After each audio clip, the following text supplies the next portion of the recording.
This week on Stogie Geeks News, the Nestor Miranda Collection expands, Omar de Frias leaves his day job, and we cover an interesting concept in a humidification product. All that and more, so stay tuned.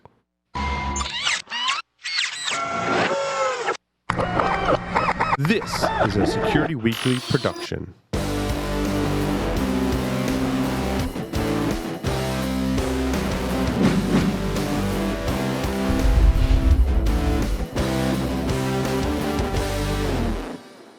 Welcome, everyone, to Stogie Geeks News. I'm your host, Paul Asadorian, broadcasting live from G-Unit Studios in Rhode Island. On the lines via Skype is none other than Mr. Will Cooper. Welcome, Will. Hey, Paul, and hey to all of our Facebook Live viewers. Yes. Tuning into the only podcast dedicated to cigar news. That's it. Yep. So, speaking of cigar news, Nestor Miranda has an announcement. Yeah, and actually, if folks caught the interview we did with Nestor Miranda back in May on episode 186, they kind of dropped news that this was coming, and then it was shown at the IPCPR. But there is a fourth blend now that has been added to the Nestor Miranda Collection. It is a Corojo. This is going to be an all Nicaraguan cigar, highlighted by a Nicaraguan Puro wrapper.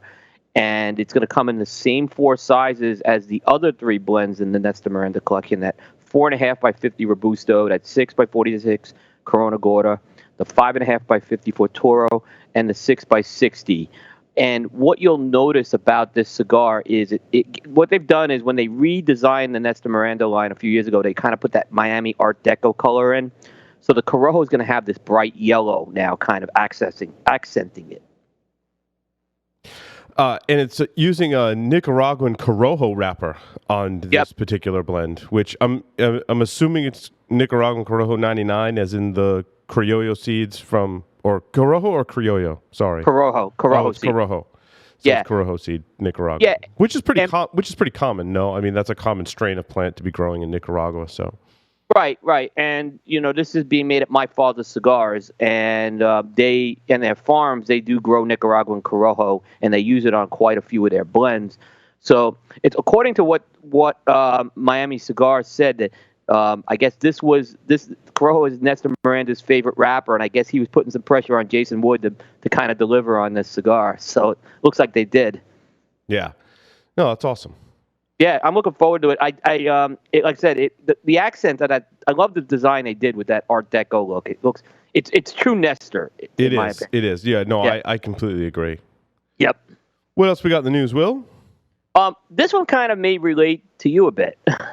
So Omar de Frias, who is the owner and founder of Fratello Cigars, he founded the company 3 years ago, but he's been kind of pulling double duty like a lot of us do in the cigar business, in that he had a day job and he was working at Nessa. And actually, this past Monday, Omar made an announcement that he is departing NASA to focus on Fratello Cigars full time. Very, very interesting announcement. Very interesting timing of the announcement. Why do I feel like I should have known that he worked for NASA? I actually didn't. When I read this, I was surprised. I didn't know that he worked for NASA. Maybe I did and just forgot. I don't know. I mean, he probably doesn't publicize it. He doesn't publicize it a lot. I've been following Omar for a while, so I did know that. But yeah, I didn't know if he was. In fact, to be honest with you, I didn't know if he was still with NASA or not over the past year, because it seemed like he'd been on the road a lot. But he was, and he announced he was leaving to focus on the company full time. So he's had some growth. So we've definitely seen the company grow. I remember when we first talked to him, he was just starting out as an inception. Yeah. Welcome to the club, Omar. It's a wonderful club to be in, working for your own business. Yep. It's certainly a wild ride. So. Yeah. I figured you could relate to that one. I can definitely relate to that one. Yes. Yeah. Like I said, it's been very interesting to see his company grow from what it is. Now Fratello, pretty much everyone knows that company today. And in other news, a humidification product has an interesting announcement. Yeah, so this is Cigardian is a company based out in Arizona. They're a smaller company in terms of the humidification products market and accessories, but they're one that's kind of been on the rise. So they now, they make humidification solutions. They make. See, I thought they took cigar boxes and made accordions. Ah. Cigardian. That would be an interesting company. It would be. If Not that this isn't interesting, but that would be really interesting. Yeah, if you can kind of compress your cigar thing like an accordion, that would be pretty. Yeah. Something like that. But a small company, but this kind of I felt was a little bit newsworthy from a Stogie Geeks perspective. So they announced that their propylene glycol solutions and their gel jar products are now going to have effective dates on the packaging.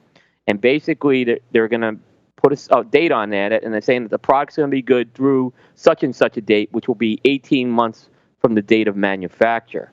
The company says that they do their own production, and they tend to ship right out to retailers immediately after the product is made.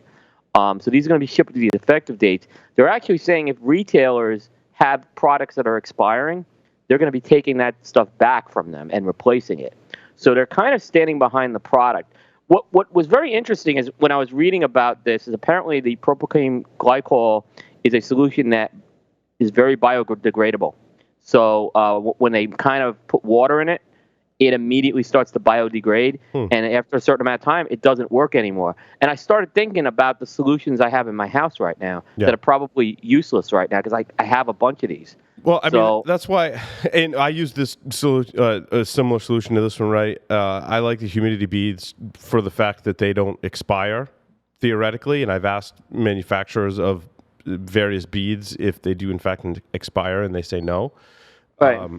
So that's why I like the beads. However, would this be like an equivalent to a Boveda pack? Well, they do make Boveda pack equivalents, but... Okay. They aren't applying the date to that, so I don't know. This is more for the bottle solutions and the crystal. Yeah. Or the gel jars. The gel jars, I should say. And I think those are because they're liquids. That's the reason. I gotcha. I think of it as like pharmaceuticals that have an expiration date on it, and you kind of question whether or not they're really no good after the expiration date because they just want you to buy more.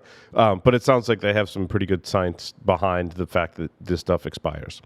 Yeah, I mean, I would have thought the same thing, except for the statement that they made to their retailers saying, hey, if you got products that are expiring, send it back. So that made me kind of think a little. It's interesting to see if this will become Cigardian is a company I think that's on the rise right now in this space, and it'll be interesting to see if we see some of the other players in this space start to do the same thing. Fantastic. Well, that's the cigar news for this week. Make sure you tune in every Monday evening, 6:30 p.m. Eastern Time, StogieGeeks.com/live. We're live on YouTube and Facebook. And visit cigar-coop.com for all the latest cigar news and reviews. Thanks, everyone, for listening and watching.